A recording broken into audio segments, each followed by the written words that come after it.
Listo, muchachos, entonces comienzo con la grabación. Antes de explicarles el uso del programa ArcGIS, que en este caso es una extensión que se llama ArcMap, les voy a explicar los métodos que yo utilizo para poder liberar memoria del disco C, ¿no? Entonces, no sé el estado en el cual ustedes tengan la computadora, pero usualmente en el disco C es donde instalamos todos los programas y tenemos casi todos los archivos, ¿no? Entonces, en algún momento, mientras estemos trabajando en el ArcGIS, nos vamos a dar cuenta que el disco C se va a llenar. Esto es a causa de los temporales. Entonces les voy a enseñar rápidamente cómo podemos limpiar estos archivos y cuáles son los métodos que utilizo, ¿no? Entonces, eh, primero ustedes irán al botón de inicio de Windows y una vez le dan clic, ustedes digitan el comando ejecutar. Si solamente escriben eje antes de completar la palabra, ya aparece la opción en la primera parte. Le damos clic a ejecutar y nos aparece esta ventanita. Esta ventana es la que nos da la dirección o la ruta. Entonces aquí lo que vamos a escribir es porcentaje, temp, porcentaje. Este va a ser nuestra clave, nuestro código. Recuerden, por favor, vamos al botón de inicio, escribimos ejecutar, le damos clic a la aplicación y nos va a salir esta ventana. Usualmente viene limpia. Entonces nosotros tendremos que escribir porcentaje, temp, porcentaje.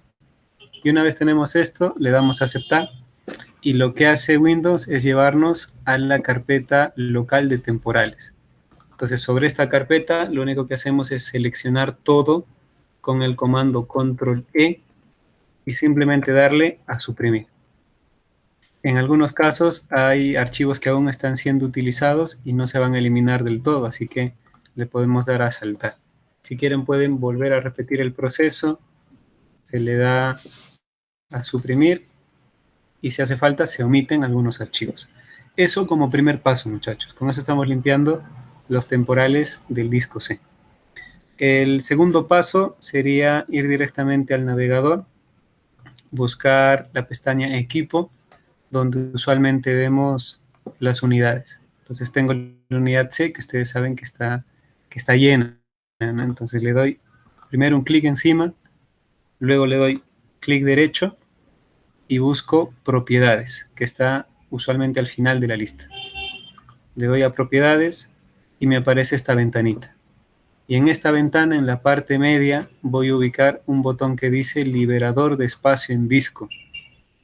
Le damos clic y esperamos a que libere todo el espacio que pueda, ¿no? Entonces usualmente Windows nos va a calcular archivos temporales, papelera de reciclaje, lo que sea. Una vez ha calculado el tamaño, nos sale una ventana aquí desplegable donde tenemos las opciones, ¿no? Yo recomiendo que si quieren depurar más la unidad C, le pongan check a cada uno de los ítems, ¿no? Entonces, de tal modo que todo esté seleccionado y ustedes puedan darle directamente a aceptar. Les pregunta si ustedes quieren eliminar de forma permanente los archivos, ustedes le dicen que sí. Y esperamos a que la computadora libere espacio en la unidad C.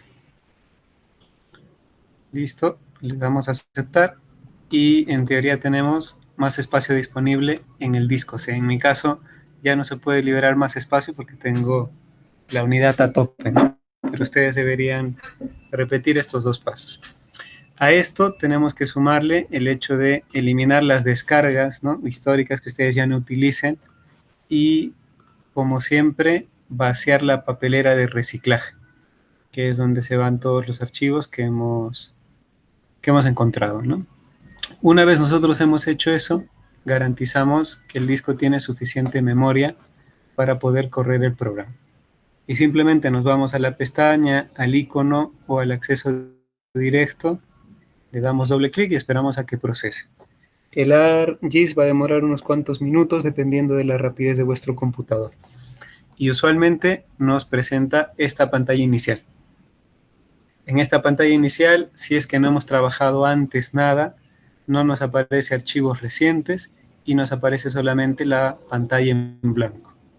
Entonces yo lo que voy a hacer aquí para comenzar desde cero es darle a cancelar y voy a tener un documento en blanco. Un documento desde cero. ¿Estamos? Lo primero que tenemos que hacer cuando abrimos un archivo nuevo en ArcMap es configurar las unidades y los sistemas de proyección.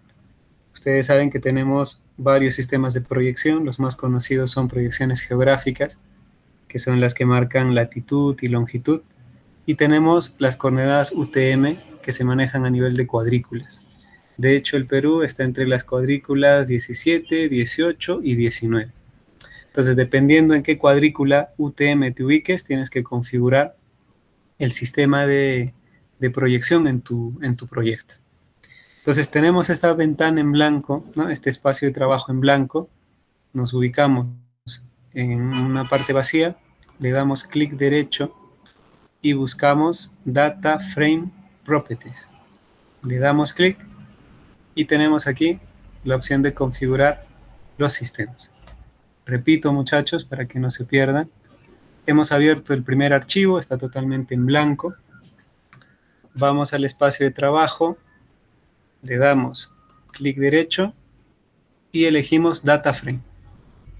Le damos clic y ahí tenemos las opciones. Entonces, como nosotros podemos escoger si son coordenadas geográficas o coordenadas proyectadas, podemos darle ciertas dimensiones, ¿no? Imagínense que estemos trabajando en un archivo a gran escala, ¿no? Mapeando océanos o mapeando continentes. En algún momento va a ser mucho más eficiente o mucho más útil trabajar en coordenadas geográficas. Estamos trabajando en entornos muy pequeños. Lo lógico es que trabajemos en sistemas coordenados dentro de una cuadrícula UTM. Por ello, tenemos que elegir la segunda opción que dice Sistema de coordenadas proyectadas. Le damos doble clic, bajamos en la lista y elegimos UTM. Le damos clic a UTM y buscamos el sistema de proyección, porque ustedes saben que existen muchos. El más usual es el WGS 1984. Si ustedes tienen algún plano topográfico a mano reciente, ¿no? En Cusco, en cualquier ciudad cercana a nosotros, nos daremos cuenta que este es el sistema de proyección elegido, ¿sí? Repito nuevamente, muchachos, espacio en blanco, clic derecho, Data Frame, elegimos entre geográficas y proyectadas, le pondremos proyectadas, nos desplazamos en la lista, elegimos UTM, continuamos bajando en la lista una vez desplegada la opción y elegimos WGS 1984, ¿sí? WGS 1984. Le damos doble clic y tenemos que elegir. Estamos trabajando en el hemisferio norte o en el hemisferio sur. Nosotros sabemos, o por lo menos intuimos dónde estamos, ¿no? Entonces elegimos hemisferio sur y buscamos ahora sí la cuadrícula UTM o el uso en este caso en el cual estamos trabajando. Nos vamos desplazando en la lista y buscamos esta cuadrícula de WGS 1984 UTM zona 18S. Eso porque estamos trabajando en la Sierra del Perú. Si nos iríamos un poco más abajo, cerca de la frontera con Chile, lo más lógico es que trabajemos en el sistema 19, y si nos iríamos hacia el norte o a la Amazonía, pues trabajaríamos en el uso 17. Pero en este caso, al tratarse de Curahuasi, utilizamos 18S. Una vez hemos ubicado este sistema, ¿no? Lo ubicamos y vamos a la parte inferior, le damos a aplicar y vemos que la ventanita de abajo se ha actualizado. Nos dice el sistema que estamos utilizando, la zona, el tipo de proyección, que en este caso es el Mercator, y algunos otros datos en función a escala y a precisión, ¿sí?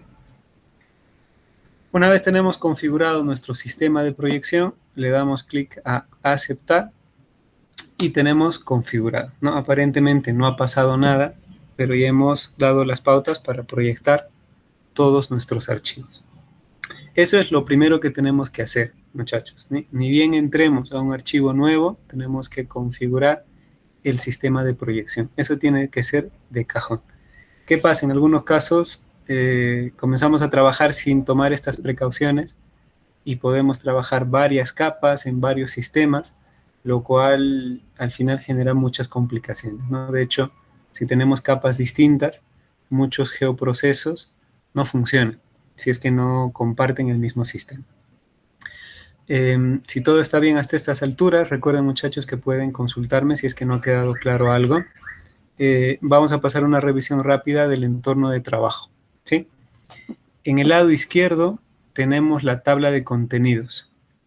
En la tabla de contenidos nosotros vamos a poder agrupar un número de layers, ¿no? Si ustedes han trabajado con el Photoshop, recordarán que ahí se trabaja con capas, ¿no? Capa tras capa que se van actualizando y se van generando. En la tabla de contenidos nosotros vamos a tener una descripción de todos los archivos que hemos insertado en nuestro proyecto. Si en algún momento queremos modificarlos o ver atributos, todo lo hacemos en este lado izquierdo, en la tabla de contenidos. Al lado derecho, en el lado opuesto, nosotros tenemos el Arc Toolbox. Este Arc Toolbox nos sirve para hacer geoprocesos o hacer configuraciones, ¿no? Algunas herramientas para exportar del AutoCAD al ArcGIS las vamos a ubicar aquí.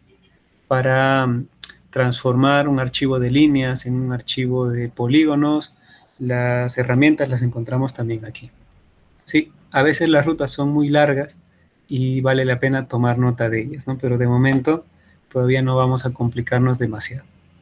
En la parte superior tenemos la barra de la pestaña de accesos rápidos y tenemos las barras de herramientas.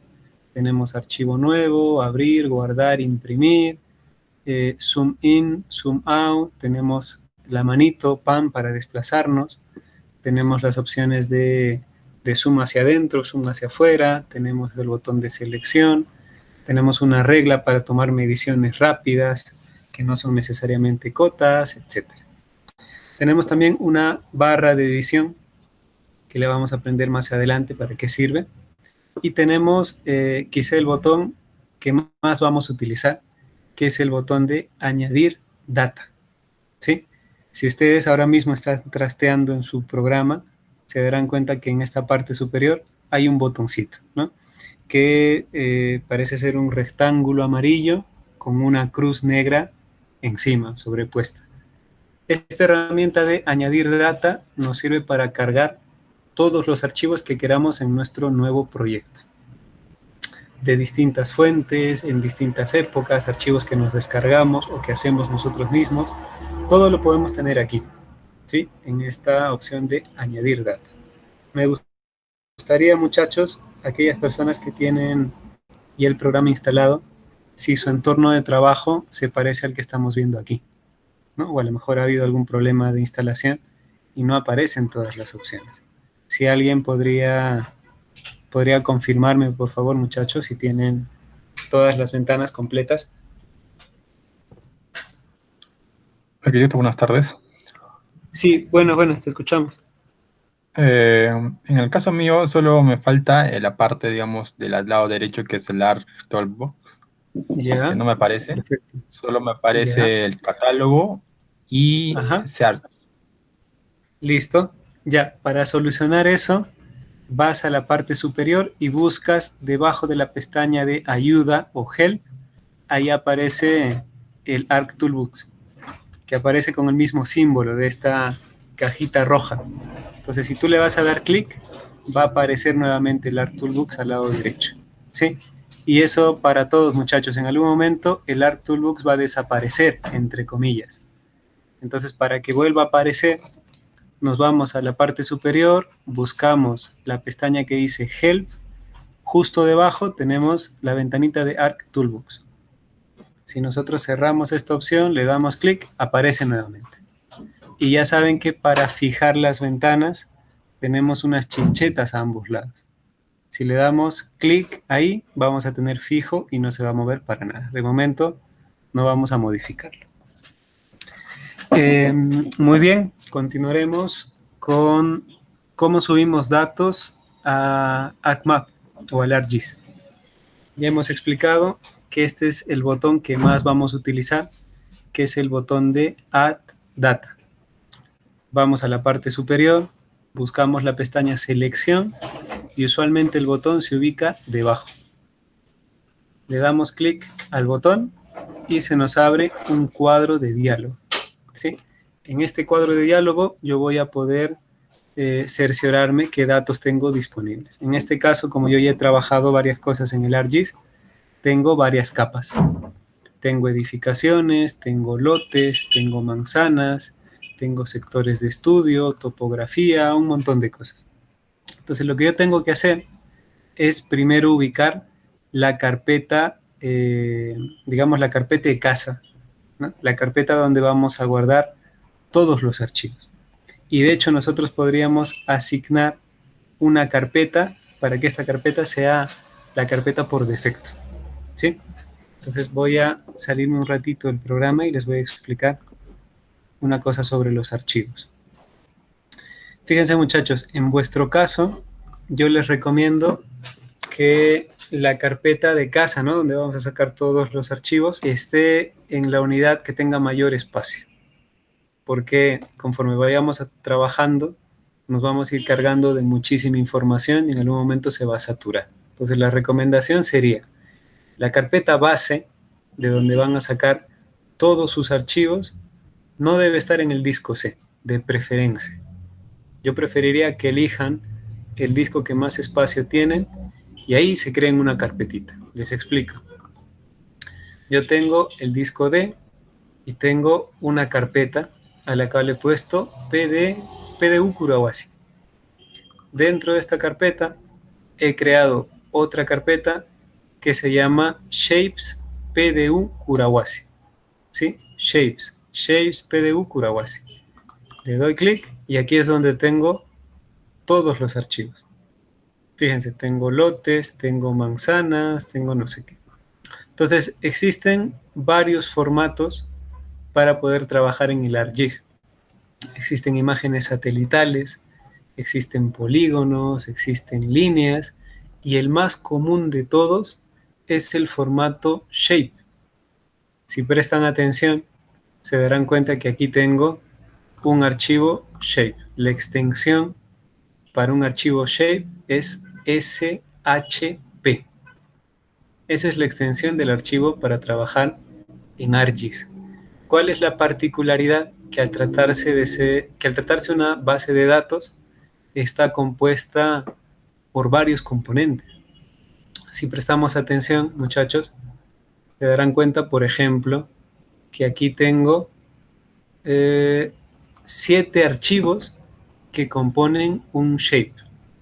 7 archivos, 7 componentes. Algunos son componentes de atributos, otros son de base de datos, otro es componente gráfico. Y el conjunto de estos 7 elementos hacen un shape. Si en algún momento yo por error elimino uno o más de estos componentes, el shape me sale con error en el ArcGIS. Y si en algún momento ustedes se descargan algo o se hacen pasar un archivo en Shapefile, tienen que cerciorarse de que tenga todos los componentes. Usualmente son 7, ¿no? En el caso de líneas creo que disminuye uno, son 6, pero es un bloque entero. Cuando ustedes naveguen en la web y quieran descargarse cositas para ver en el ArcGIS, tienen que cerciorarse que sea un paquete, que sea un archivo comprimido, que tenga todos estos componentes, ¿sí? Este es el componente Shapefile. Existe otro formato, que es un formato interesante, que es el formato de imagen satelital. El formato de imagen satelital tiene la siguiente extensión, muchachos. Tiene la extensión .esw. Repito, imagen satelital .esw. Actualmente existen muchos servidores para poder descargar imágenes satelitales. Está el servidor de la NASA, está el de Google Earth, está el de Global Mapper. O sea, hay un montón de páginas web y plataformas libres donde uno puede descargarse imágenes satelitales. Cuando esta imagen satelital se transforma en ortofoto, ¿no?, que es una foto tomada perfectamente perpendicular a una superficie cuando tiene la extensión SW. Así que a partir de ahora ustedes podrían ir a varias páginas web y descargarse imágenes en SW. ¿Cuál es la ventaja, ¿no? O la diferencia de estas imágenes? Que ya vienen cargadas con coordenadas. Es decir, una vez yo incruste esta imagen en el ArcGIS, me va a botar una serie de coordenadas, un sistema de proyección y un lugar específico. No es una imagen al azar que yo me descargo de internet y la copio en un PowerPoint, ¿no? Y no sé exactamente dónde va. Aquí la ubicación de la foto ya viene cargada por defecto y de hecho no se puede modificar. Tendrías que modificar datos en el servidor para que ésta pueda cargarse de otro modo, ¿sí? Si exploramos un poco, se darán cuenta que tenemos varios archivos en este caso, ¿no? Tengo el archivo shape de red vial, tengo el archivo shape de manzanas, tengo el archivo shape de un montón de cosas. Entonces lo que hacemos usualmente nosotros es ir cargando los archivos al ArcGIS y verificando si es que coinciden en coordenadas. ¿Qué es lo que pasa? A veces cuando hacemos levantamientos topográficos o incluso cuando se hacen catastros, se utilizan otros sistemas de coordenadas o a lo mejor las cotas base no estaban calibradas. Y cuando cargamos nuestras cosas del ArcGIS, nos damos cuenta que hay un desfase.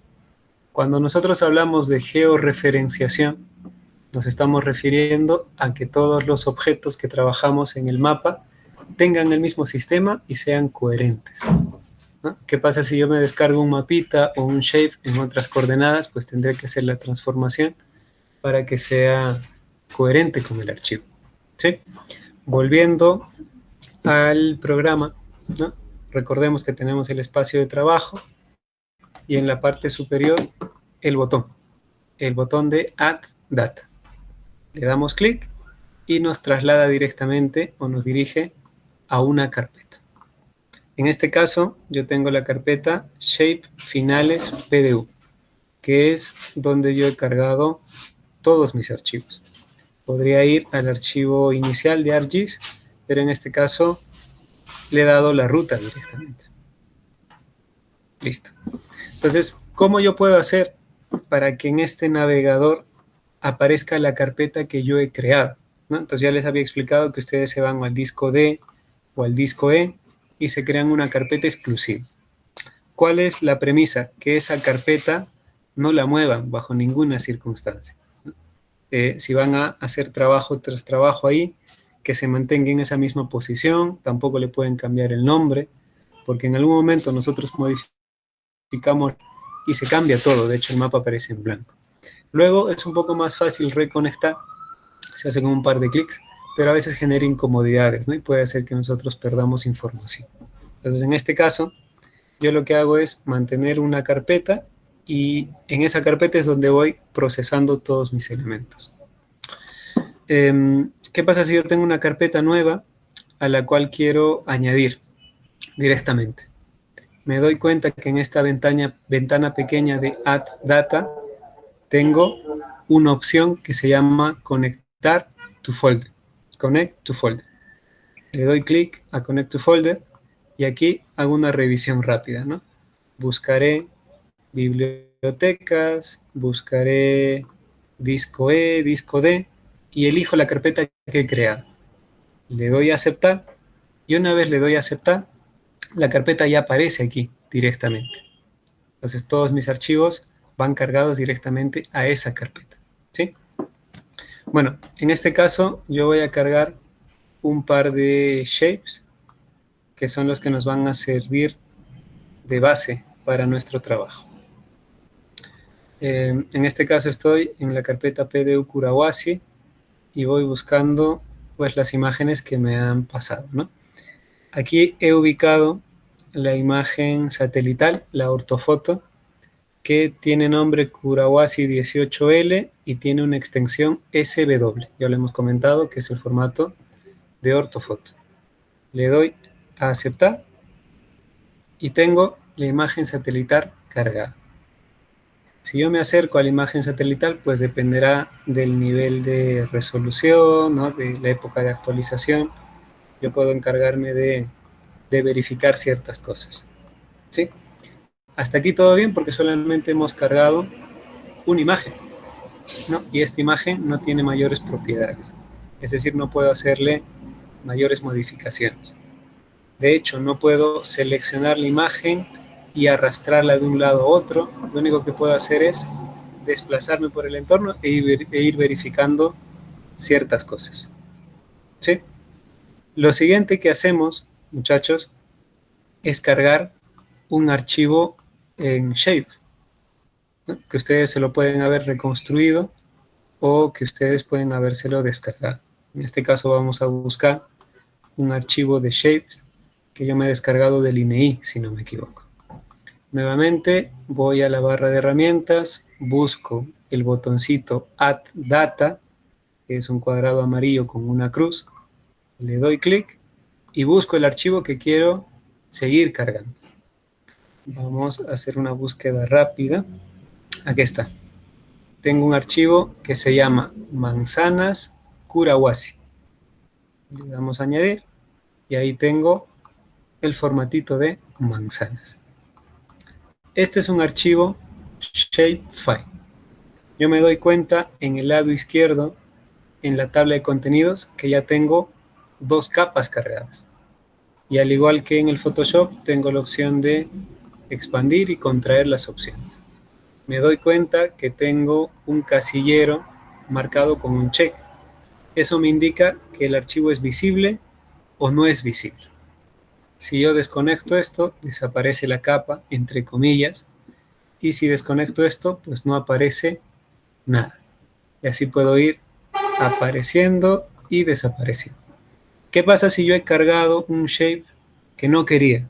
Quiero eliminarlo. Sencillo. Me ubico sobre el shapefile, le doy clic derecho y busco la opción que dice remover o remove.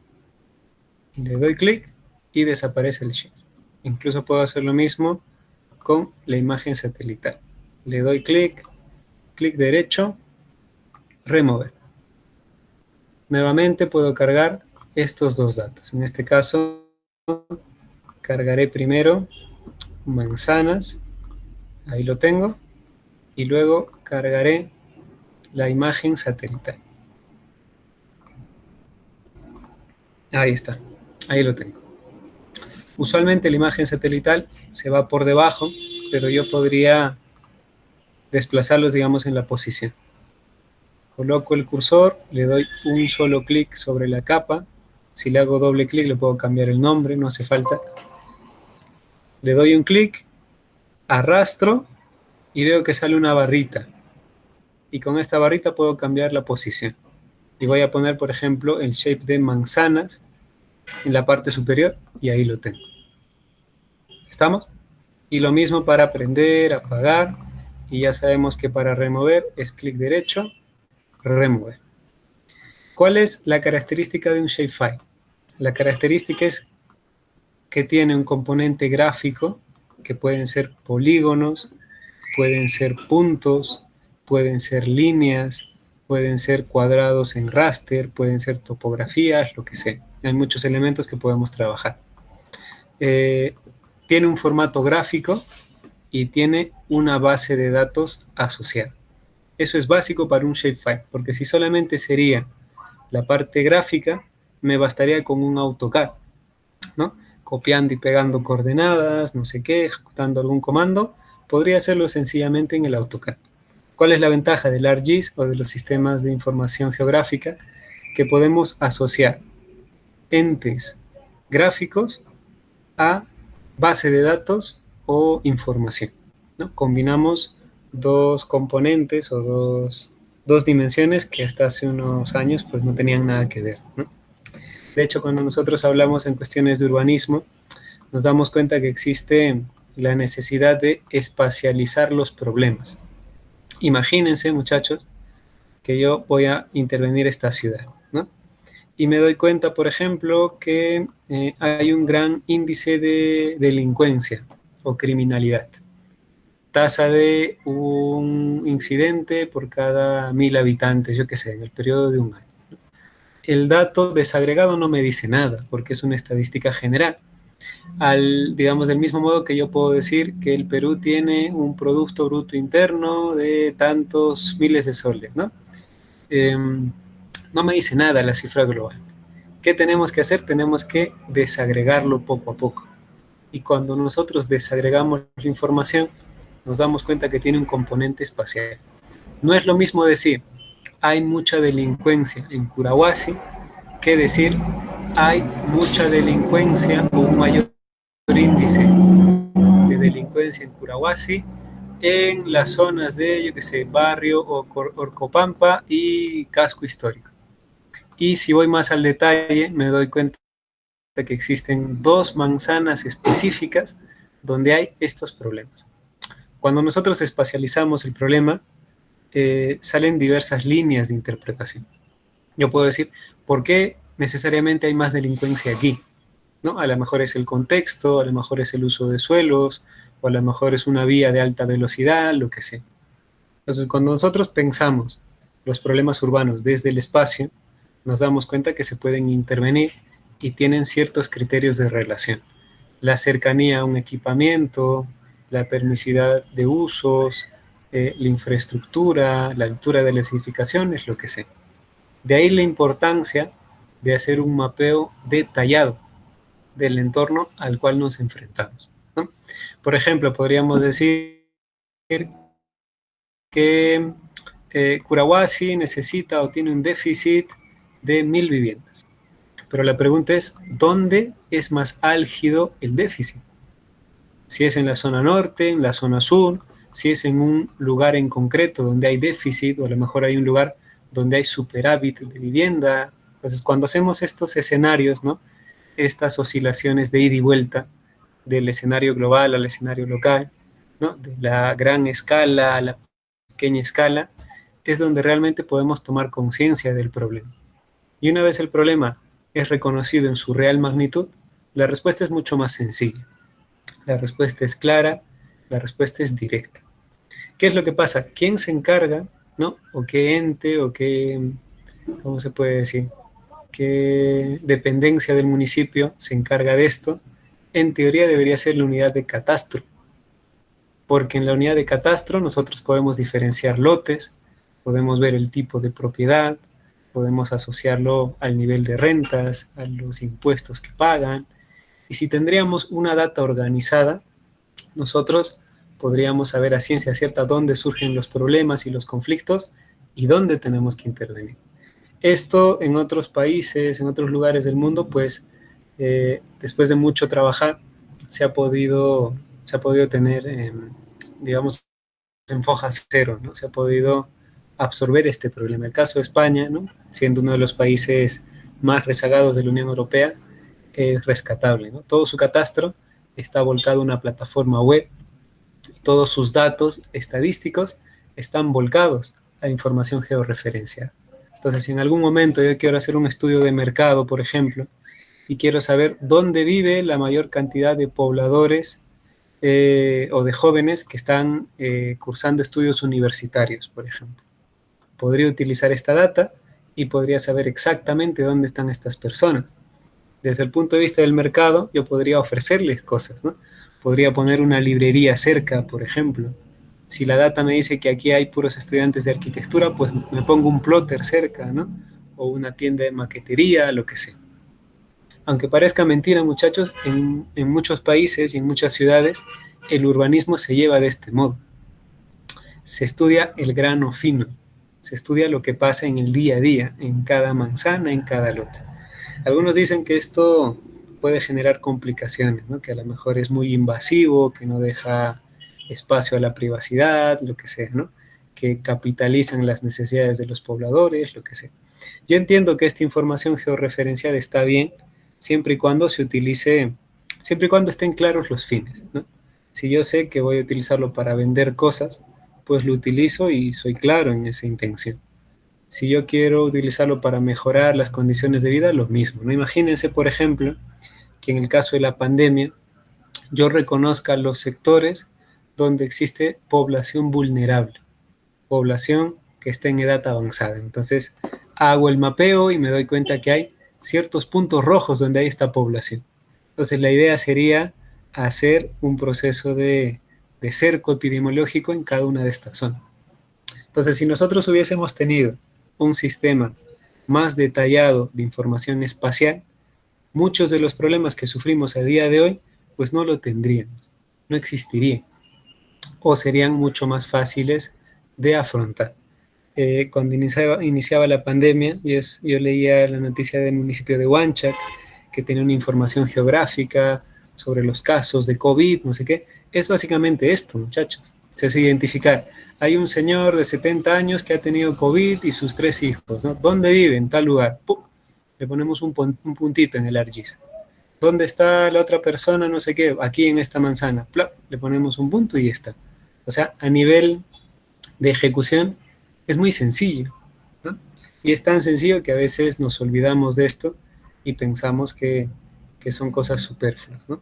El catastro, por ejemplo, es un tema que debería tratarse a partir de ahora, ¿no? O sea, tener la, ¿cómo se puede decir? El respaldo legal de cada propietario, de tener un lote definido, sin problemas de lindero ni de copropiedad. Eso sumado a la información que podemos volcar a estos sectores, nos da una salida interesante para la planificación. La planificación no puede ser un ejercicio arbitrario en el cual nosotros nos inventamos las cosas. Al contrario, o sea, deberíamos ser observadores de las cosas que pasan y poder acercarnos poco a poco a los problemas. Este es el inicio de todo, muchachos. Obviamente ahora estamos aprendiendo la herramienta, pero tenemos que aprender también, el concepto que está detrás y sobre todo la utilidad. ¿Para qué nos podría servir en un futuro? ¿Estamos? Retomando, el tema de los shapefile, tenemos nuestro escenario. Importante trabajar con una ortofoto que nos sirva de base y con unos shapefiles de base, los cuales podemos ir perfeccionando poco a poco. ¿Estamos? Nos desplazamos por el entorno y podemos encontrar ciertas incoherencias. Por ejemplo, yo me acerco a este lugar y me doy cuenta que el límite de la plaza no está determinado, que el límite de esta manzana tampoco es coherente, que no coincide, ¿no? Veo que algunas calles son más anchas que en la imagen satelital. Veo, como en este caso, ¿no? Que donde existe una vía, la imagen satelital me bota una línea de calle que al parecer está un poco más arriba. Entonces, para eso nosotros hacemos este ejercicio de capas para saber si una data me sirve o no me sirve. ¿Qué es lo que va a pasar, muchachos? En la mayoría de catastros que nosotros tenemos a disposición, vamos a tener este tipo de incoherencias. ¿Por qué? Porque el catastro usualmente es una data antigua, ¿no? Que no está actualizada. Usualmente se hacen con GPS normales, no se hacen con GPS diferenciales.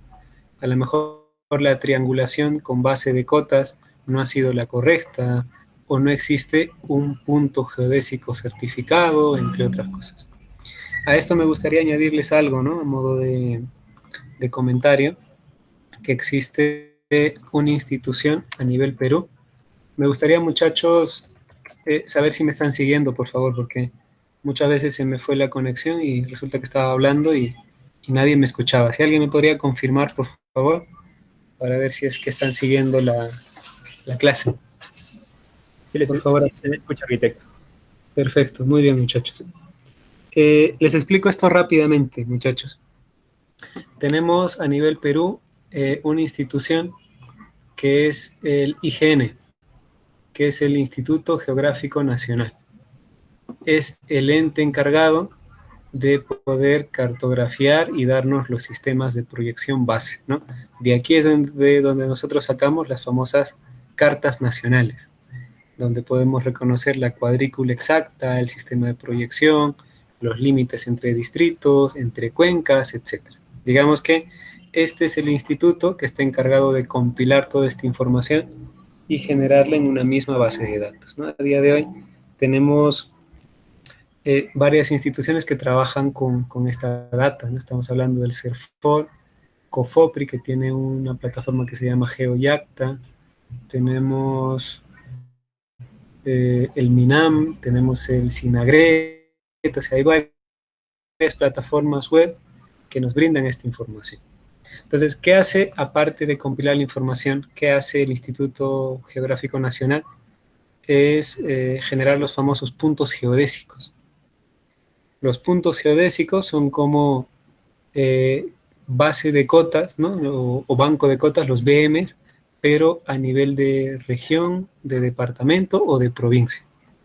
Cuando hacen un levantamiento topográfico, muchachos, ustedes buscan su banco de cotas, ¿no? De hecho, pintan una loseta, una vereda y dicen, esta va a ser mi base, ¿no? Entonces, ¿qué pasa si yo quiero hacer eso a nivel de una región o a nivel país? Tengo que tener esta base de cotas, son los famosos puntos geodésicos. Existen 3 categorías de puntos geodésicos, categoría A, categoría B, categoría C, dependiendo del nivel de precisión. Ya sabemos que existen un rango de más o menos tantos milímetros. Entonces, ¿qué es lo que pasa? Que en el caso de Curahuasi no existe un punto geodésico lo suficientemente cercano para que el nivel de error no sea significativo. Entonces, la mayoría de levantamientos topográficos o de levantamientos catastrales que se hicieron fueron con GPS normales, ¿no? Cuando se instala un punto geodésico, se utilizan GPS diferenciales, que son unas mochilas inmensas, ¿no? que se tienen que llevar al lugar y se hace una serie de mediciones con ciertos rasgos de precisión. Es decir, una vez tengo mi punto geodésico certificado, yo puedo garantizar que los datos que tomo de ese punto son fiables, porque se han trabajado con equipos mucho más eficientes, ¿no? de mayor precisión, y son certificados por el Sistema Nacional. En el caso de Curahuasi no existe un punto geodésico cercano. Se dice que la distancia máxima para el punto geodésico cercano es de 100 kilómetros, ¿no? El más cercano está en Cusco y excedemos los 100 kilómetros. Entonces, no podemos fiarnos del todo. Entonces, ahora mismo, dentro del marco del plan del cual ustedes son parte, se ha solicitado la instalación o la certificación de 2 puntos geodésicos tipo C para el distrito de Curahuasi, para que a partir de ese entonces pues podamos hacer los levantamientos con mayor precisión. Por eso, la fotografía satelital difiere tanto del catastro que les estoy mostrando.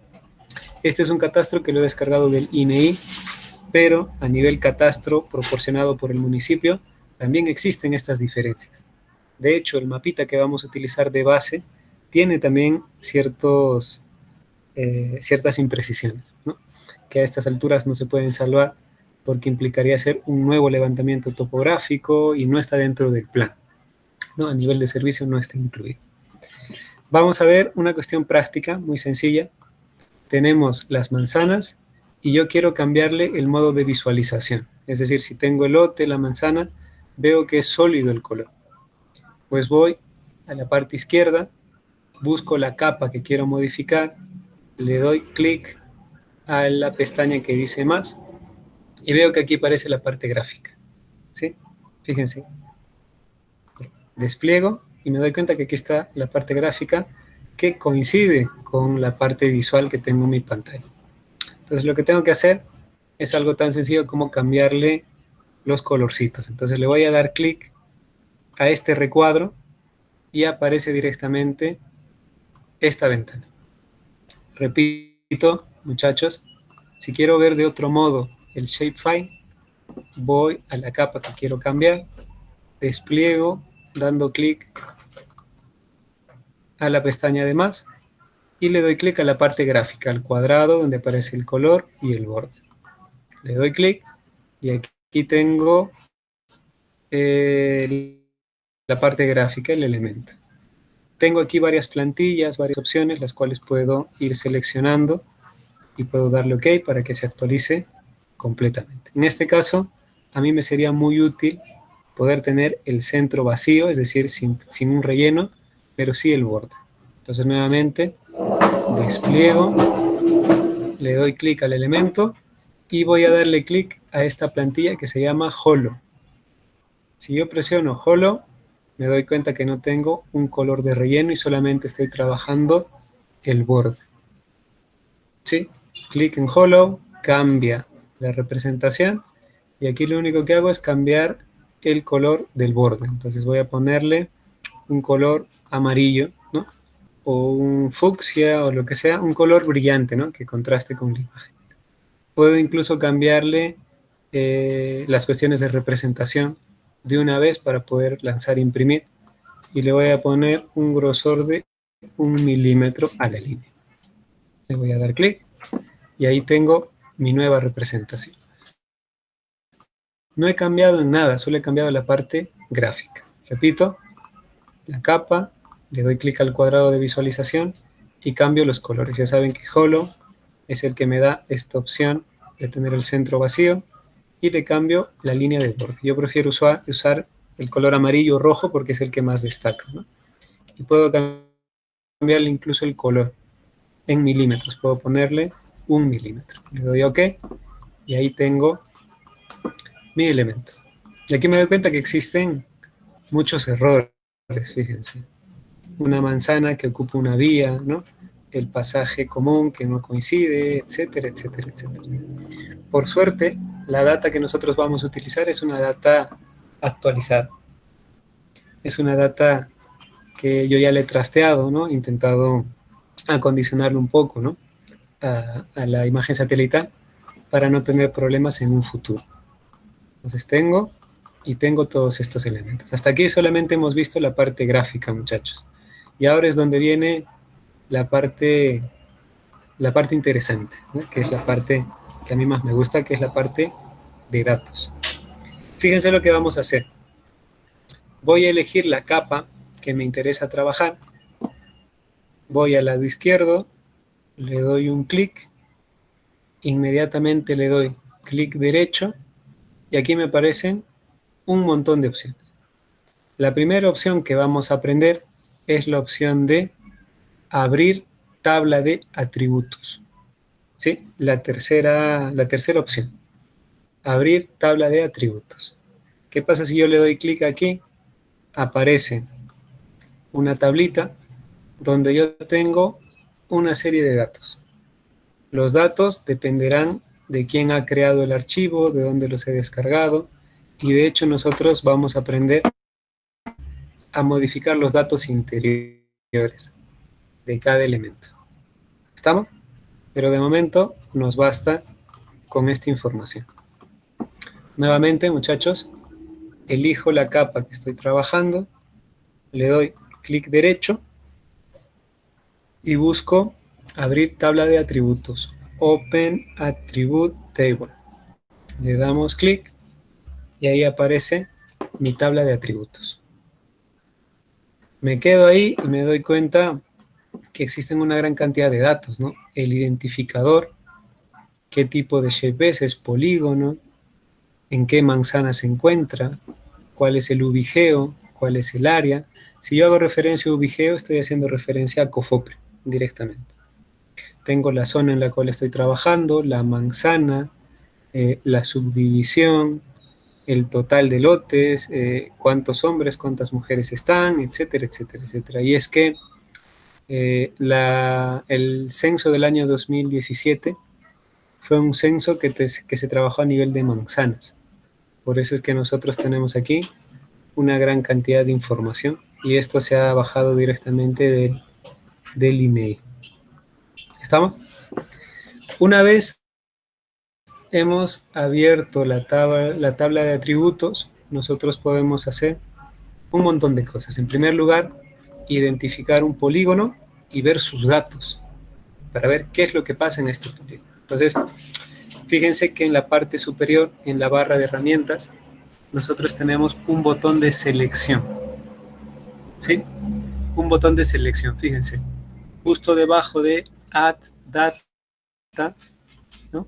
Me desplazo un poco al lado derecho y ubico el botón que dice seleccionar feature, select feature, seleccionar elementos.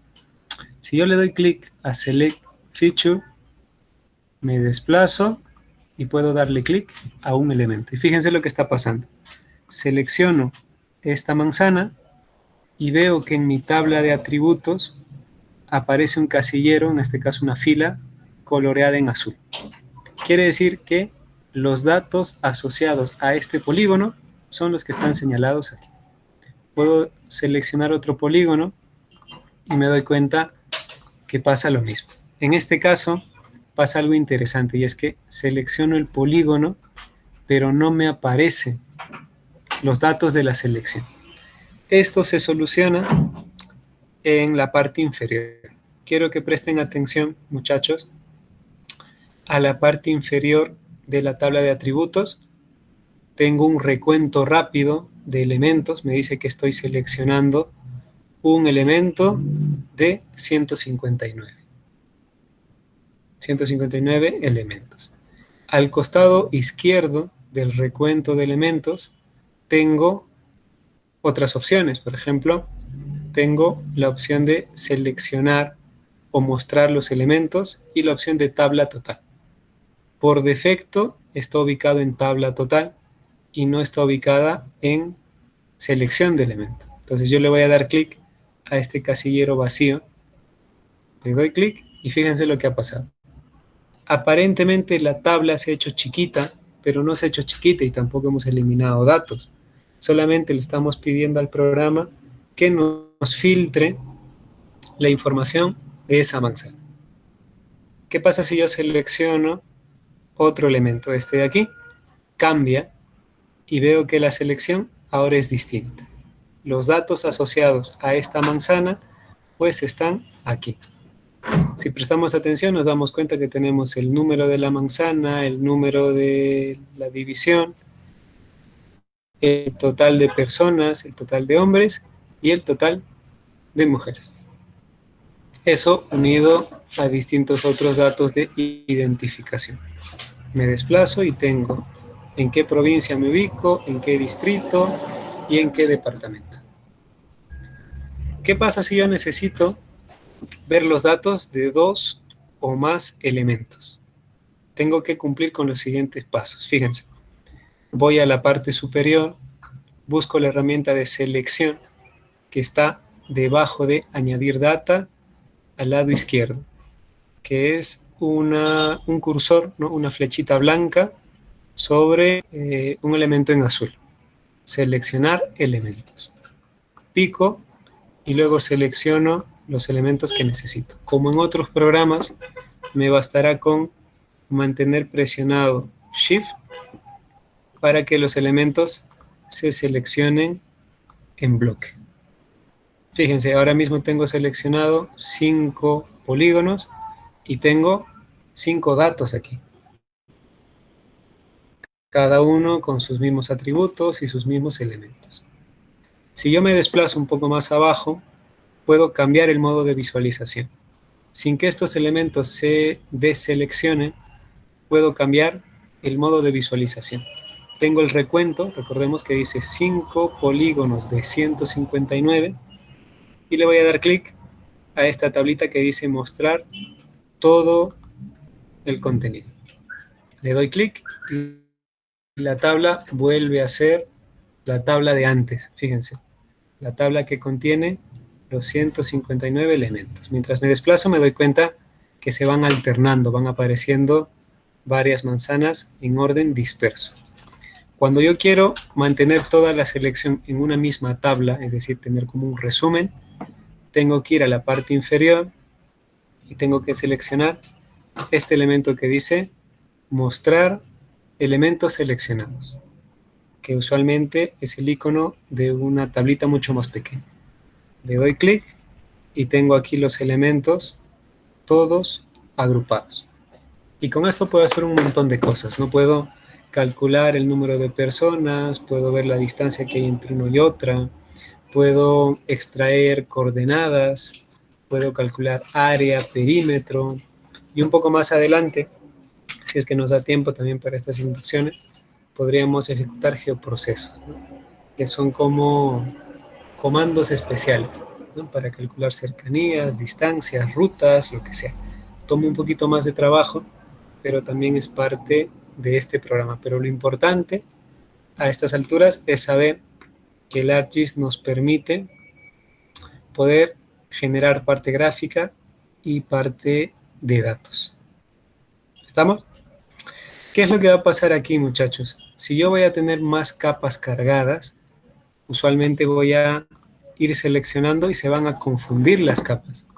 Es decir, si tengo capa de vías y capa de lotes, una encima de otra me va a generar una tabla distinta y un poco desordenada. Entonces, para mantener un poco de orden, yo les sugiero que hagan esto siempre. Fíjense. Voy a trabajar en el shape o la capa manzanas Kurawasi. Le voy a dar clic derecho, le voy a decir abrir tabla de atributos, que efectivamente ya está abierta. Repito el proceso. Voy a este lugar, le doy clic derecho y voy a buscar la opción que dice selección. Selección, que está más o menos a mitad de tabla. Se despliega otra ventana donde me dice seleccionar todos los elementos. Le doy clic, se selecciona y repitiendo el proceso en la pestaña selección aparece una opción un poquito más abajo que dice Make this the only selectable layer, que nos dice qué hacer de este el único shape seleccionable. Si tengo más capas, yo corro el riesgo de seleccionar elementos de otra capa. Digamos, acá superpongo áreas de trabajo y puedo seleccionar sin querer áreas de trabajo.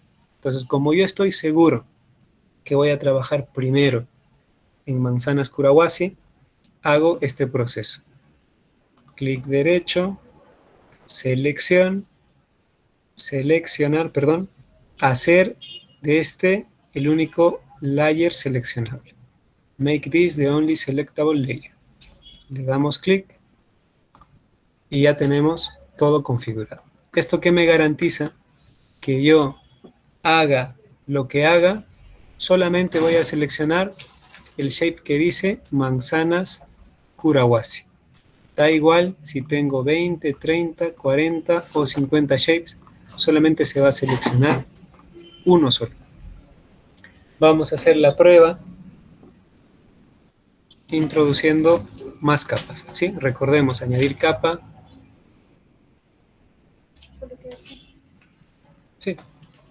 Vamos a hacer la prueba introduciendo nuevas capas. Nos vamos a la parte superior, Add Data, y buscamos otra capa, ¿no? En este caso, yo le pondré red vial. Red vial, prueba.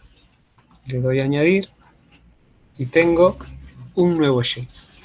Si me acerco un poco me doy cuenta que el shape está efectivamente, pero no se nota mucho en el gráfico.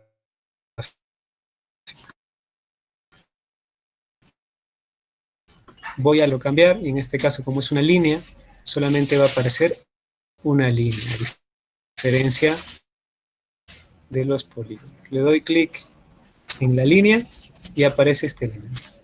Voy a cambiarle con una plantilla, que en este caso es de vía, y le voy a dar OK. Este es el shape en el cual estoy trabajando. Tengo la red vial, la red de caminos, y veo que esta red puede coincidir o no puede coincidir con el resto de capas. Fíjense lo que voy a hacer ahora.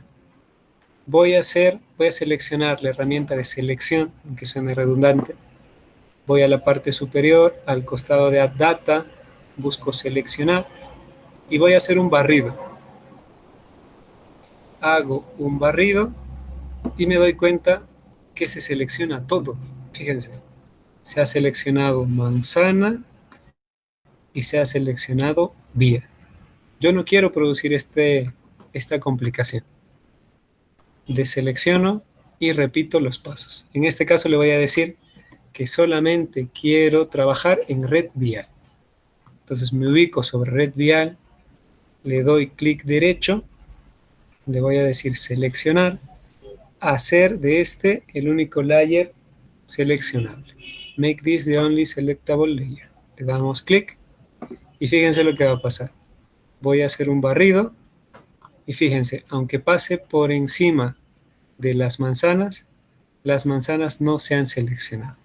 Porque antes yo le he indicado al programa en qué layer debo trabajar. Esto debería ser el flujo natural de trabajo.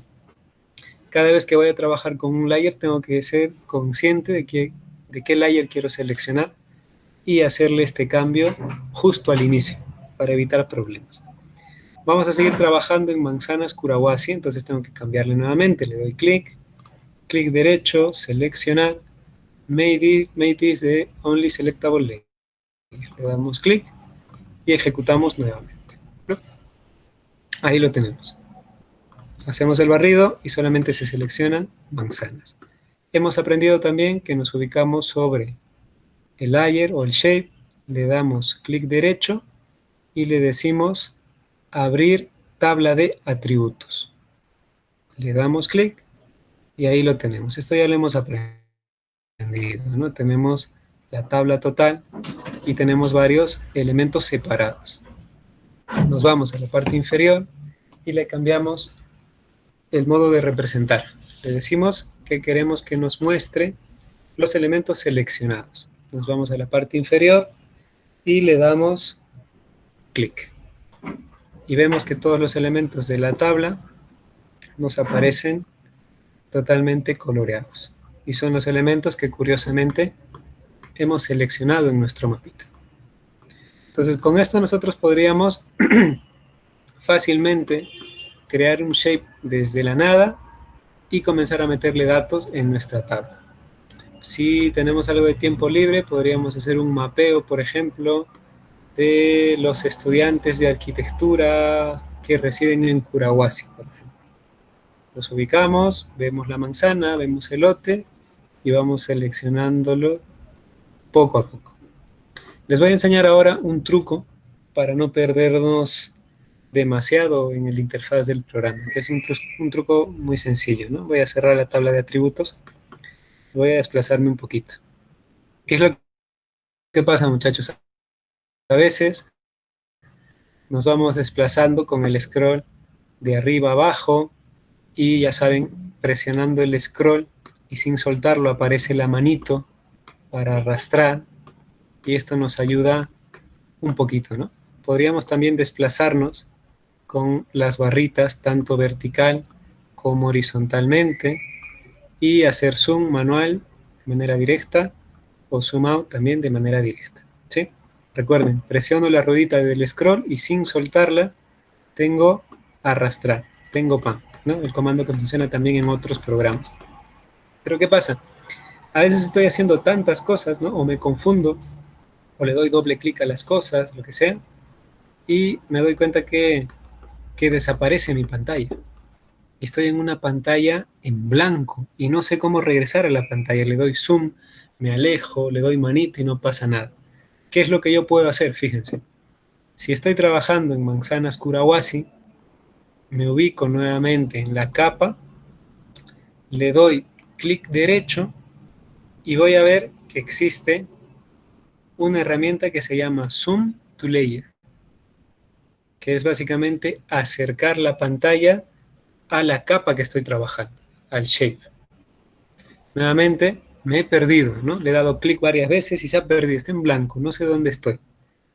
Voy a este lado, selecciono el shape, le doy clic derecho y le digo Zoom to Layer. Si yo le digo Zoom to Layer, el programa va a acomodar todos los elementos en mi pantalla de visualización. Esté donde esté, me va a llevar a este punto.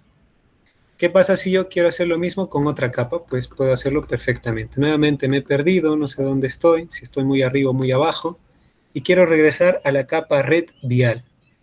No me desespero porque me voy aquí, a la parte izquierda, le doy clic derecho y le digo Zoom to Layer.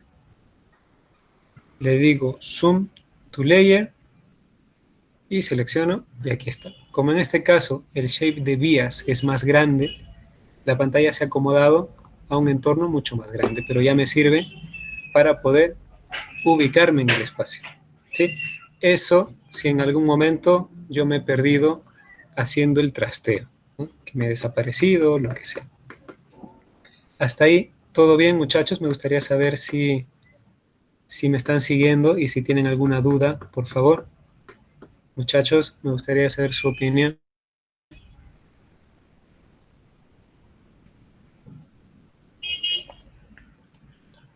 Si están activos también, ¿no? No vaya a ser que se haya acabado la sesión. Muchachos, ¿están siguiendo todavía la presentación?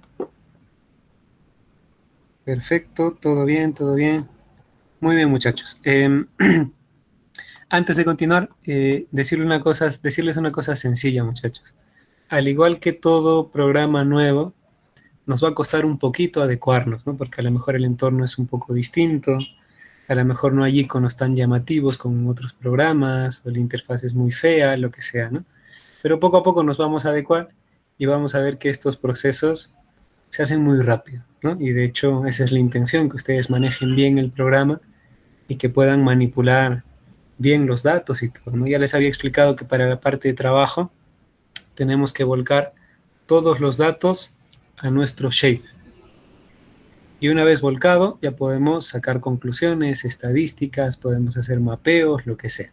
Entonces el compromiso mío, muchachos, y se los había dicho la sesión anterior, es incorporarlos ustedes a la fase de propuesta y explicarles algunos geoprocesos y algunos indicadores que se pueden volcar al ArcGIS, que es la parte más interesante, ¿no? Es un poquito pesado, pero es la parte más interesante, ¿no? Pero de todos modos, sea cual sea el caso, ustedes van a terminar este trabajo con un manejo bueno del ArcGIS y luego les va a ayudar en trabajos futuros, ¿no? Si es que les gusta o les llama la atención el tema del planeamiento urbano. Continuamos, muchachos, avanzaremos una media hora más para no cansarnos demasiado. Entonces, como todo está bien, continuamos. Ahora voy a explicarles, ¿no?, un par de cosas que nosotros podemos hacer con nuestra parte gráfica, ¿sí? Vamos a experimentar ahora con el shape que se llama red vial. Tengo el shape red vial, le voy a dar clic, le voy a decir anticlic, perdón, clic derecho, le voy a decir abrir tabla de atributos. Perfecto. Y luego le voy a poner como un candado, ¿no? Para no seleccionar varios elementos, yo quiero asegurarme desde un inicio. Entonces, de inmediato hago clic derecho, seleccionar, hacer el único layer seleccionable. Le damos clic y ahí todo bien, ya me aseguré, ya puedo trabajar de manera correcta. Luego me doy cuenta que en la parte superior tengo la herramienta de selección, que de hecho hay varias variantes. Tengo seleccionar en rectángulo, seleccionar en polígono, seleccionar como un lazo, seleccionar en círculo, seleccionar como una línea, lo que sea. Hay muchas opciones. Para poner un ejemplo, voy a elegir seleccionar por polígono. Entonces voy a este lugar y dibujo un polígono para no chocar con otros elementos. Imagínense que solo quiero un elemento en concreto. Le doy a Enter y todos los elementos que están dentro del polígono se seleccionan. Repitiendo los pasos anteriores, voy a la tabla de atributos y le doy clic a mostrar selección y aparecen los elementos seleccionados con sus datos y sus elementos. ¿Estamos? Lo mismo, voy seleccionando y voy desplazándome de un lugar a otro. Le doy Enter y se selecciona. Como tengo los elementos en mostrar selección, pues solo me muestra los elementos en azul. ¿Estamos? Entonces vamos a aprender cómo agregar nuevos casilleros. Imagínense que yo estoy haciendo un plan de desarrollo urbano como el de ahora y necesito hacer una catalogación de las vías y me doy cuenta que esta vía que estoy seleccionando es una vía de orden mayor, digamos, ¿no? Y que tiene una sección de 25 metros. Entonces tengo que poner aquí un casillero, un atributo donde diga ancho de vía, ¿no? O tipo de vía o jerarquía vial, lo que sea. ¿Estamos? Entonces fíjense lo que vamos a hacer. Antes iré a la parte superior, voy a la herramienta selección y voy a mantenerme en seleccionar por rectángulo, que es el que usualmente utilizamos en otro programa. Entonces, fíjense lo que voy a hacer. Tengo activada la tabla de atributos, me voy a la parte inferior y me doy cuenta que justo debajo del enunciado tabla o table, tengo una pestaña que dice opciones de tabla. ¿Sí?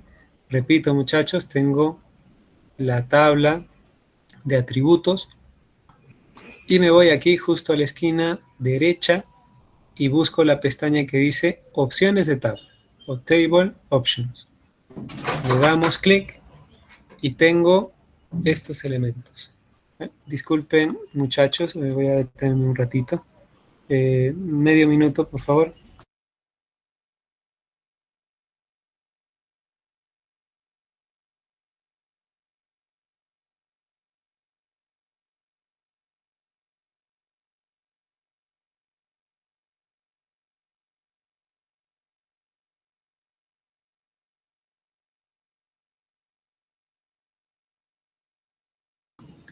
Disculpen, muchachos, problemas domésticos. Bueno, les sigo explicando, ¿no?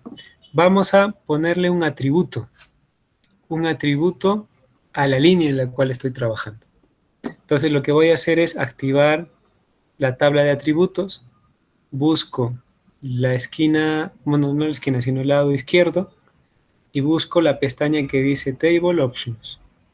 Le doy clic y aquí me sale un montón de opciones. Me dice buscar y reemplazar, que se traduce en esta herramienta de reemplazar términos, palabras en el Word o en el Adobe, lo que sea. Seleccionar by attributes, ¿no? Seleccionar en función de un atributo concreto. Seleccionar todo y tengo una opción que se llama Add Field. Add Field, que está casi al medio de la tabla. Add Field es para añadir campo. Añadir campo no es más que añadir una columna más. Y una vez esta columna esté añadida, yo le puedo configurar ciertos componentes. Entonces, nuevamente, para repetir los pasos, voy a la opción tabla de atributos y busco Table Options. Antes, muchachos, verifico que esté trabajando los atributos del shape que me interesa. Porque entre tantas idas y vueltas, ¿no? De atributos, selección, no sé qué, a lo mejor tengo una imagen en la pantalla, pero los atributos de otra capa, que puede pasar, y fíjense, ahora les voy a demostrar, que puede pasar. Mira, tengo estos elementos que son vías, y tengo aquí la tabla de atributos de manzana. Entonces yo tengo que verificar que mi atributo que estoy modificando sea el correcto. Y debajo de la barra de herramientas tengo el nombre de la capa. En este caso dice manzanas, Curahuasi, PDU. Como no es la capa que yo quiero trabajar, pues tengo que cambiarla. Entonces voy a la capa que me interesa, atributos, y verifico el nombre. Nuevamente voy a la opción opciones de tabla y le voy a decir añadir campo. Add Field. Buscamos, está 1, 2, 3, 4, 5 en la sexta posición. En la sexta posición dice Add Field, añadir campo. Add Field. Le damos clic y fíjense qué nos pasa. Nos aparece esta pantallita. En esta pantalla nos pide cuál va a ser el nombre del campo. El nombre del campo no es más que el encabezado. Fíjense, aquí tenemos varios encabezados. Identificador, shape, identificador 2, entidad, layer, color, tipo de línea, elevación, lo que sea. Lo tenemos ahí. Entonces, ¿qué nombre le vamos a poner a nuestro atributo? En este caso le pondremos ancho de vía. ¿Sí? Imagínense que yo estoy haciendo un plan y necesito saber el ancho de vía para ver por dónde puedo pasar una vía expresa, o es más factible hacer una vía expresa, ¿no? Imagínense que tengo una callecita de 3 metros, es mucho más difícil poner una vía expresa por ahí, porque tengo que expropiar más terrenos, entonces se hace un poco más complicado. Si tengo una vía más ancha, pues en teoría es mucho más factible. Para eso me sirve saber el ancho de vía. Podría incluso hacer mediciones en cada vía. Imagínense que voy a una vía en concreto y voy contando el número de autos durante el día. Entonces digo, esta vía tiene 100 autos por hora. Y esta otra vía, la más chiquitita, tiene 3 autos por hora. Entonces eso me serviría para poder reconducir el tráfico, por ejemplo, ¿no? Entonces a nivel de mapa yo ya sé y podría crear como sistemas o recorridos. Digo, aquí tengo una vía donde hay mucho tráfico y al costado tengo otra donde no hay tanto. Entonces cambio el sentido de vías, ¿no? Y genero una vía alterna, entre otras cosas. Me gustaría, muchachos, que al margen de la parte práctica que están aprendiendo aquí, siempre hagan ese ejercicio, ¿no? De para qué me sirve esta información. No solamente es juguetear con el programa, que está bien para ustedes porque están manipulándolo por primera vez, pero después pensar en qué sentido este dato es práctico para la planificación. En este caso les estaba poniendo que la cantidad de autos, ¿no? Que el embotellamiento es un dato importante. Entonces vamos a cambiar el nombre del campo y vamos a ponerle congestión, por ejemplo, ¿no? O número de autos, simple, ¿no? Entonces nuevamente, tabla de atributos, opciones de tabla, añadir campo o add field, y aquí le pongo el nombre. Recordemos que la opción de tabla está aquí, en el lado izquierdo, y add field está en la 6ª posición. ¿Qué nombre le vamos a poner? Le vamos a poner número autos. Aquí, si no me equivoco, tenemos un número máximo de letras. Y si es que le ponemos un nombre muy largo, el ArcGIS nos sugiere y nos dice, este nombre largo lo puedo poner en esto. ¿No estás de acuerdo? No estás de acuerdo, ¿no? En este caso, nosotros sí estamos simplificando. La idea es que los códigos sean concisos y que no se repitan y que no sean muy similares uno de otros, porque puede generar confusión. Algunos utilizan puros números, pero a veces es difícil, no es muy abstracto, muy pesado. En este caso, estamos poniendo N autos, número de autos. Incluso podríamos poner N autos hora, N autos H. Eso solo a nivel de nombre. De eso por ahora no nos preocupamos. Luego tenemos en la parte inferior una pestaña que dice tipo. En la pestaña que dice tipo, nosotros tenemos que elegir qué tipo de información vamos a introducir. Si es texto, si es número, no sé qué. Entonces, yo les soy honesto, el resto de opciones yo no las he utilizado, solamente he utilizado 2 opciones. El caso de doble, ¿no? Tipo doble es para números. Si yo quiero poner el número de autos en un número, el número de autos hora, en un número, pues elijo doble y le pongo el número. Si yo quiero ponerle un texto, por ejemplo, tráfico, alto, medio y bajo. Imagínense que no puedo hacer las mediciones y simplemente hago una observación y digo, aquí hay más tráfico, aquí hay menos tráfico, tráfico alto, tráfico medio, tráfico nulo, ¿no? Entonces me genera un sistema de observación. Eso sí es que no puedo tomar medidas. Entonces, a lo mejor el número de autos se puede hacer a nivel de texto. Entonces cambio el tipo a texto, según las intenciones que yo necesite. Entonces, cada vez que yo creo un nuevo campo, tengo que prestar atención al tipo de información, porque si no, luego voy a tener que retroceder pasos y se hace un poco más pesado, ¿no? Entonces, me gustaría preguntarles, muchachos, vamos a catalogar número de autos, ¿no? O tráfico. ¿Ustedes quieren hacerlo en texto o quieren hacerlo en número? Me gustaría que participen, por favor, y de paso verifico que están siguiendo la sesión.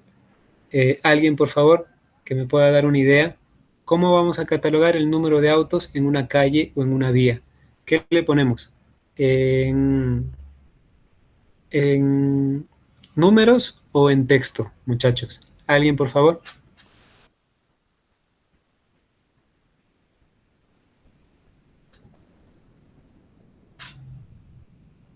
Muchachos, alguien, por favor, que me sugiera cómo hacemos este atributo, este campo.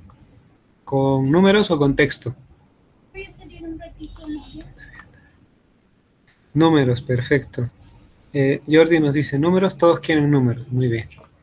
Entonces vamos a cambiarle, recuerden, muchachos, que cada vez que vamos a hacer número, el tipo de campo tiene que ser doble, ¿sí? El tipo doble, que está en la cuarta posición. Doble, muchachos. Recuerden, doble. Le damos OK. Y fíjense qué pasó aquí. Aquí se introdujo el dato, que en este caso es número de autos. ¿Estamos? Número de autos y es el tipo doble que me va a dar números enteros, no decimales. Entonces, lo siguiente que hacemos, muchachos, es cambiar los atributos de ciertas vías. Entonces, imaginemos que hemos hecho el recorrido y nos hemos dado cuenta, por ejemplo, nos hemos dado cuenta que esta vía que va por la Plaza de Armas es la vía que tiene mayor tránsito. Y hemos contado y nos hemos dado cuenta que ahí pasaban 100 autos por hora, ¿no? En hora punta, lo que sea. Entonces vamos a cambiarle los atributos a esta vía. Entonces, quiero que presten atención cómo hacemos esto, ¿no? El proceso es un poquito largo y me gustaría que ustedes tomen nota, por favor, ¿no? En la medida de lo posible. Ya sé que tenemos el video grabado, pero necesitamos también otro tipo de fuente, ¿no? Fíjense qué vamos a hacer. Elijo la herramienta de selección. Ya le he dicho antes que solamente voy a seleccionar vías.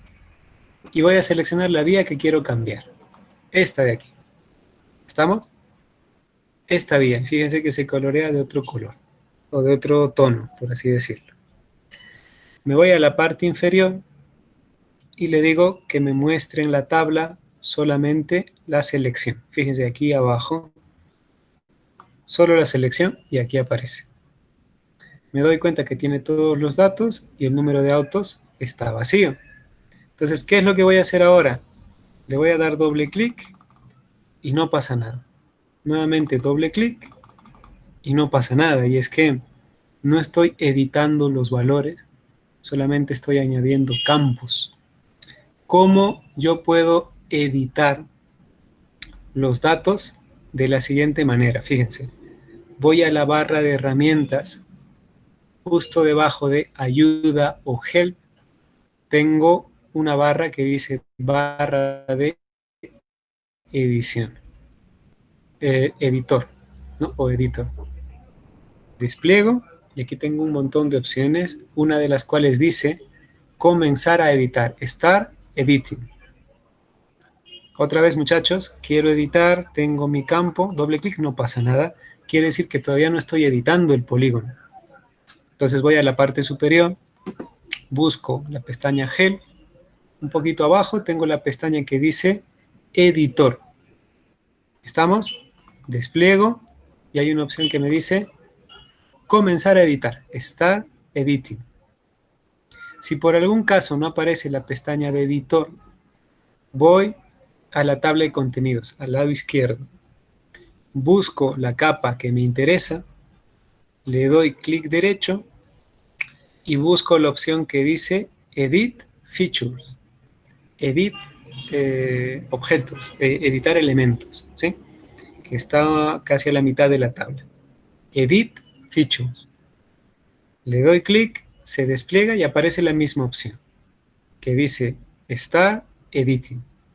Comenzar a editar. Cualquiera de las opciones es igual. A veces la ventana de arriba, la barra de edición no aparece, entonces tengo que cumplir con el rol normal, ¿no? Clic derecho sobre la capa y decir Edit Features y Start Editing. Comenzar a editar. Le damos clic. Le doy a continuar y ahí está. Estoy comenzando a editar. Y fíjense lo que va a pasar ahora. Voy nuevamente a seleccionar a mi vía. Selecciono. Busco el atributo. Le doy doble clic y ahora sí se activa. Ahora mismo se activa y le cambiamos el dato que queremos. Hemos dicho que esta vía va a tener 100 autos por hora. Entonces vamos aquí, le damos 100 autos por hora. Damos Enter y ya tenemos el valor asociado.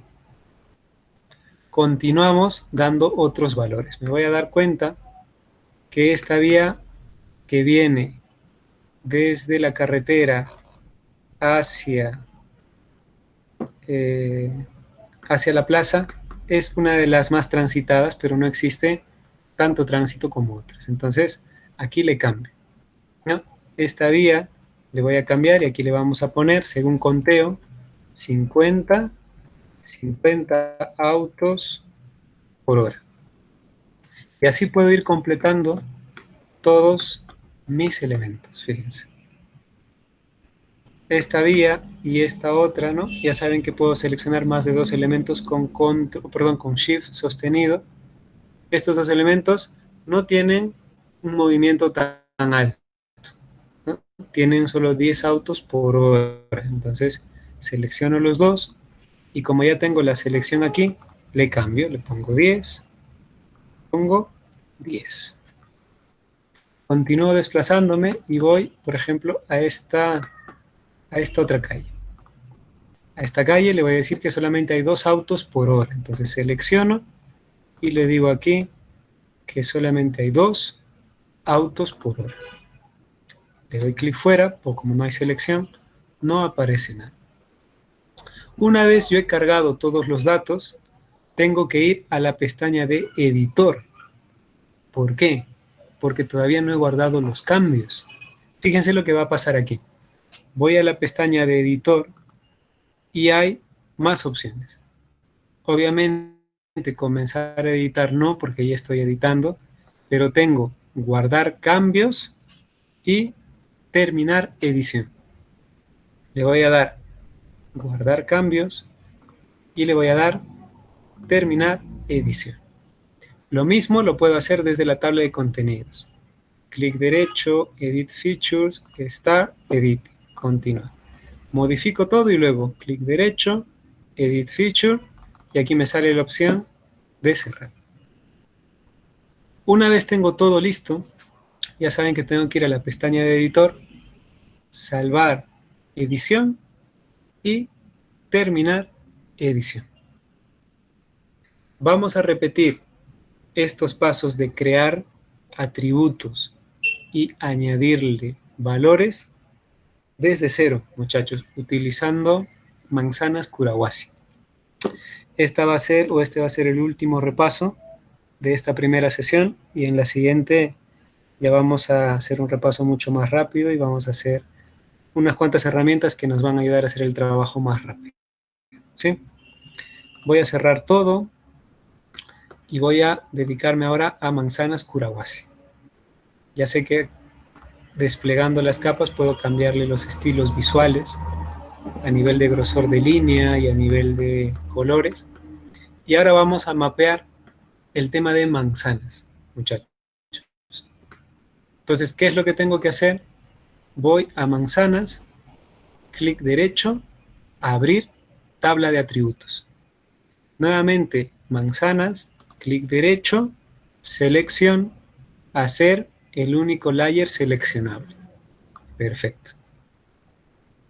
Lo siguiente que hacemos, ¿no?, es verificar mediante la herramienta de selección si es que efectivamente está funcionando como lo queremos. Fíjense, he seleccionado el polígono, aparece sombreado, selecciono el otro, aparece sombreado. ¿Estamos? ¿Qué más puedo hacer? Puedo seleccionar y ver en la parte inferior que la tabla de atributos le puedo decir que me muestre solamente la selección. Y ahí lo tenemos. Selecciono uno o selecciono varios con Shift sostenido, la tabla se va actualizando, siempre y cuando active esta opción. Y ahora vamos a lo que nos interesa. Fíjense, tengo aquí un montón de atributos y yo quiero añadirle uno. Por ejemplo, a esta manzana yo puedo añadirle nivel de ingreso, por ejemplo, o ingreso promedio mensual. ¿Cuánto ganan los habitantes mensualmente, los habitantes de esta manzana en promedio mensualmente? Entonces, voy a crear un atributo. Entonces, para esto tengo que hacer lo siguiente. Voy a la tabla de atributos, verifico que sea la capa que estoy trabajando, que en este caso es manzanas, despliego, busco la opción, opciones de tabla, despliego y busco la opción que dice añadir campos, add field. Añadir campos, add field, selecciono. Y una vez selecciono, me dice qué tipo de elementos voy a necesitar. Entonces lo que yo voy a hacer ahora es cambiarle el formato y vamos a hacer un formato texto. En formato texto yo ya he hecho mis análisis y solamente voy a poner si tienen ingresos altos, medios o bajos, ¿no? O a lo mejor quiero hacer nivel de peligro, ¿no? O nivel de vulnerabilidad, mejor dicho.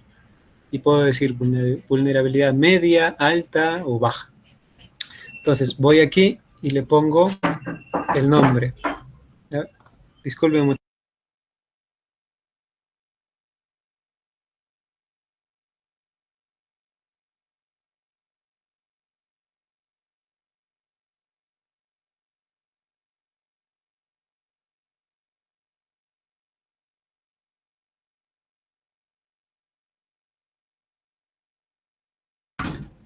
Disculpen muchachos, continuamos.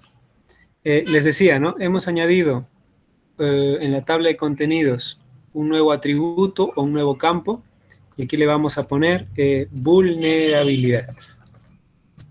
Vulnerabilidad. Incluso podría decir vulnerabilidad social, porque hay varias, ¿no? Social, física, económica. Vulnerabilidad social. ¿Qué tipo de atributo, qué tipo de dato voy a trabajar? Ya sabemos que la opción doble es para números y la opción texto es para texto. Entonces elegimos texto. Le doy OK y fíjense lo que pasa. El ArcGIS me dice campo inválido. El nombre especificado, vulnerabilidad social, es inválido porque es muy largo. Usted quiere o quieres cambiar automáticamente el nombre del atributo a vulnerable. Lo que ha hecho ha sido reducir al número mínimo de palabras. Si en algún momento ustedes añaden muchos datos, el ArcGIS les ayuda y te dice, ¿sabes qué? El nombre de tu campo es muy largo y lo vamos a cambiar. Entonces, a mí me da un poco igual cambiarlo, entonces le digo, sí, quiero que reduzcas automáticamente. Le doy clic y veo que aquí tengo el campo que hemos creado, vulnerabilidad. Entonces, selecciono las manzanas que yo he identificado y que sé que tienen vulnerabilidad. Voy a la pestaña vulnerabilidad, le doy doble clic y no pasa nada. Le doy doble clic y no pasa nada. ¿Qué es lo que está pasando? Es que aún no he activado la opción de editar. ¿Estamos? Aún no he activado la opción de editar. Para eso, ¿qué tengo que hacer? Dos opciones. A la parte superior, a la pestaña que dice editor, o a la tabla de contenidos, clic derecho y le digo editar elementos, edit features. Cualquiera de los dos es válido. Le voy a comenzar a editar. Le doy a continuar y ahí lo tenemos. Ahora fíjense qué pasa. Selecciono un elemento, le doy doble clic y ahora sí puedo cambiar. Vulnerabilidad alta para esta manzana. Enter. Continúo. Para estas dos manzanas, la vulnerabilidad va a ser baja. Para esta manzana del medio, la vulnerabilidad va a ser muy alta. Y para estas manzanas de aquí que están flotando, la vulnerabilidad va a ser media. Completo, media. Ahora mismo ustedes están viendo que yo estoy llenando los datos manualmente. Existe un modo, o de hecho existen varios, para poder llenar los datos de manera rápida en bloque. Es decir, yo puedo seleccionar varios elementos y les cambio los datos en uno solo. Pero para no complicarnos demasiado en esta clase, aún no lo vamos a hacer, lo estamos haciendo de manera manual. ¿Sí? Escribo los datos que necesito, le doy Enter. Y una vez yo he actualizado todos mis datos, voy a la parte superior y le digo Editor, guardar cambios, guardar edición, y nuevamente, editor, terminar de editar, stop, edit. Recuerden, editor, save edit, editor, stop, edit. Y es ahí donde desaparece el esquema para cambiar y tengo mis datos actualizados. Voy guardando el archivo, obviamente, cada vez que pueda, ¿no? Porque si yo voy cambiando datos en el shapefile, esto se actualiza directamente en la carpeta. Es decir, no hace falta guardar todos los cambios aquí, porque si yo cambio en el shape, este se actualiza inmediatamente en mi carpeta. De hecho, yo podría trabajar en un documento sin títulos y hacer un montón de ediciones. Yo ya me estoy asegurando que los datos ya están guardados. Si es que hago la opción editar, stop editing, save editing, con este flujo, yo garantizo que la información ya está, independientemente del archivo que estoy trabajando. Vamos a hacer la última parte de este bloque. Yo sé que ha sido un poquito largo, pero algunas cosas que no queden claras las vamos a repasar la próxima sesión. Fíjense lo que hacemos. Les voy a enseñar cuál sería uno de los primeros resultados de este mapeo. Fíjense. Vamos a trabajar primero en RedVial. Fíjense lo que voy a hacer. Voy a RedVial y le voy a dar doble clic. Ya no clic derecho, sino doble clic sobre el nombre. Doble clic y me aparece esta opción. Propiedades. Nuevamente, doble clic, propiedades. ¿Estamos? Y aquí lo que vamos a hacer, o lo que yo voy a hacer, es picar en la pestaña Simbología. Simbología, y luego busco en el lado izquierdo la opción que dice Categorías. ¿Por qué? Porque cada atributo me da una serie de datos. Entonces yo puedo decirle al ArcGIS que me coloree el mapa según los datos que yo ya he introducido. ¿Sí? Repito, el flujo. Voy a la capa que quiero trabajar, le doy doble clic, busco pestaña Simbología y busco Categorías. Y fíjense que me pasa en la parte media, me dice valor de campo. ¿Qué campo quiero mapear? ¿Qué campo quiero diferenciar por colores? Despliego la opción y fíjense que aparece número de autos, que es el dato que nosotros hemos creado hace un momento. ¿Sí? Repito, por favor, y esto ya para cerrar, muchachos. Doble clic, Simbología, Categorías, y donde dice valor de campo, Value Field, le damos clic y buscamos la categoría que queramos. En este caso vamos a categorizar por número de autos. Le doy clic. Abajo hay una opción que dice Add All Values, que es añadir todos los valores. Le damos clic y aquí aparece. Nos dice que le voy a poner al valor de 100 una línea específica.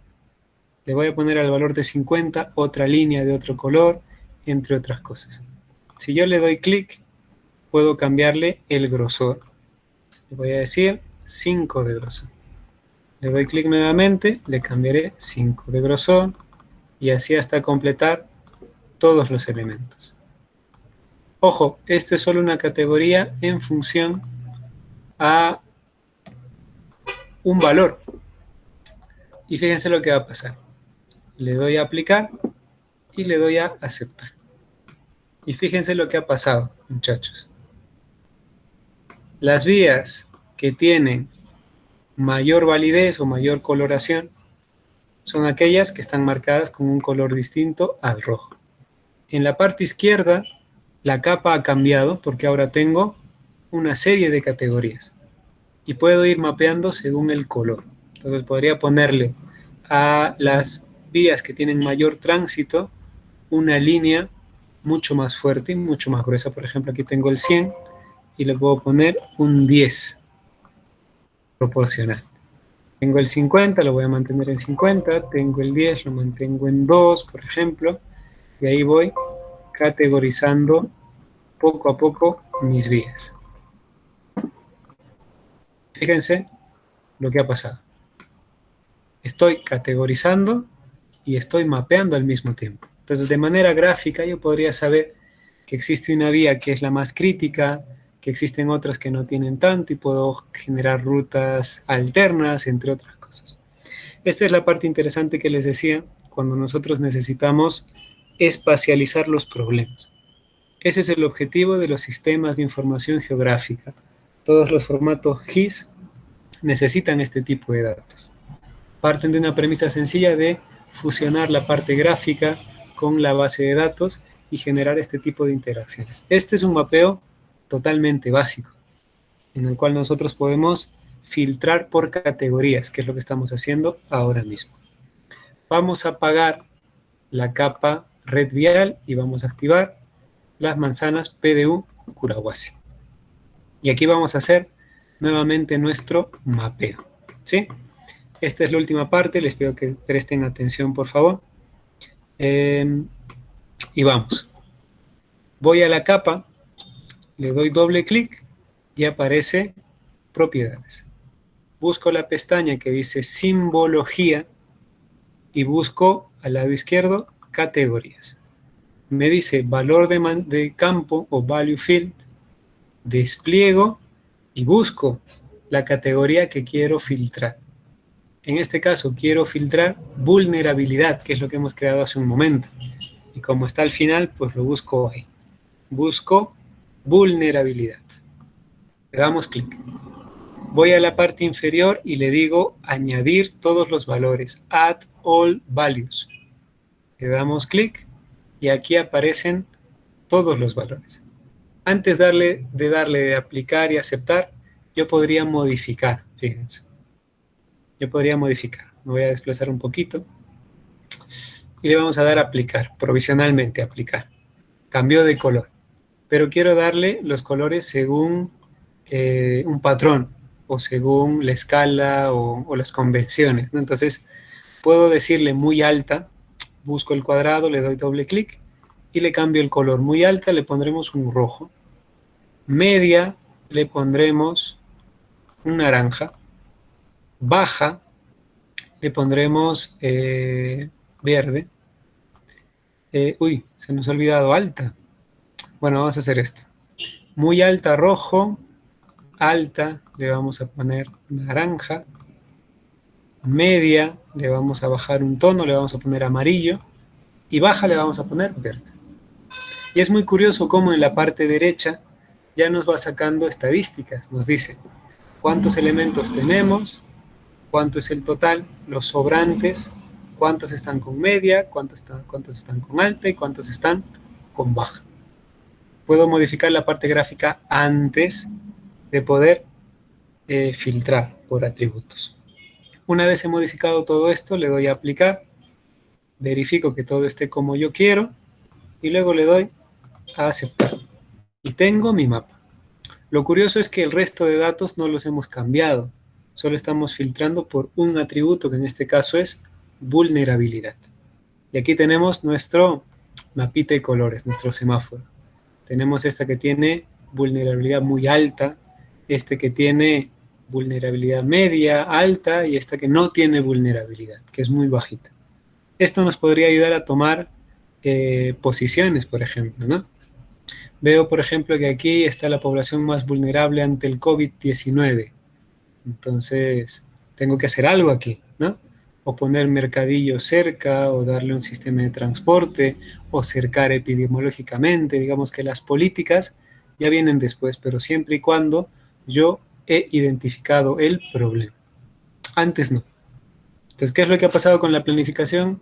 De un tiempo a esta parte es que hemos tomado conciencia de que hace falta localizar los procesos y que esto nos ayude a tomar decisiones. Ya no son decisiones al tuntún, no son decisiones políticas, amiguerismos, lo que sea. Una vez tenemos todo esto, pues podemos tomar decisiones. De hecho, dentro del plan tenemos un componente que es de vulnerabilidad y riesgos y acabará en un plano parecido a este.